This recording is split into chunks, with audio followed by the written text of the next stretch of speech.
আল্লাহর কসম কেড়ে বলতেছি, এই ভিডিওগুলো যদি চোখের সামনে যদি আসে না, মন চাই এক কথাতে রেমিটেন্স বন্ধ করে দেই, রেমিটেন্স শাটডাউনে ডাক দেয়, আর বাংলাদেশের যে পরিচয় আমার এটাও দিতে অস্বীকার করি। আমি যে বাংলাদেশের নাগরিক এটাও আমার পরিস্থিতিতে ঘৃণা হয়। বিশেষ করে এই ভিডিওগুলা চোখের সামনে পড়লেই মানে নিজেকে আর কন্ট্রোল করতে পারি না।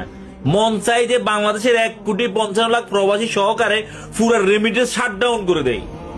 প্রবাসী ভাই বোনেরা, এখনই আমাদের সজাগ হইতে হবে।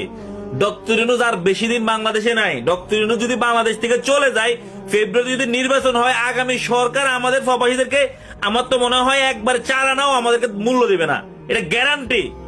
ডক্টর ইউনূসকে থাকা অবস্থায় আমাদের প্রত্যেকটা দাবি আমাদেরকে তারা মানতেই হবে। এটা আমাদের মানে এখনই এই মুহূর্তে উচিত প্রতিবাদ করা। এই মুহূর্তে আমাদের অধিকার আমাদের বুঝে দেওয়া উচিত। আমরা কেন এয়ারপোর্টে বারবার অত্যাচারিত হবে? আমাদের এয়ারপোর্টে কেন বারবার আমাদের কাটুর কাটা হবে? এটা কেন? আমাদের কষ্টের টাকা, আমরা কষ্টের টাকা দিয়ে সামান কিনে যাই। তারা এয়ারপোর্টে চুরি করবে কে?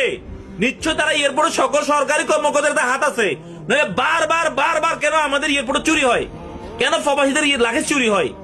2 বছর 3 বছর 4 বছর 5 বছর ছোট ছোট অল্প অল্প করে টাকা জমিয়ে বাড়িতে যাওয়ার সময় কিছু জিনিস কিনে নিয়ে যায়, মায়ের জন্য, বউর জন্য, সন্তানের জন্য। সেই জিনিসগুলো যদি এরপরে চুরি হয়, তাহলে নিজেকে আর কন্ট্রোল রাখা যায়? এই মুহূর্তে সব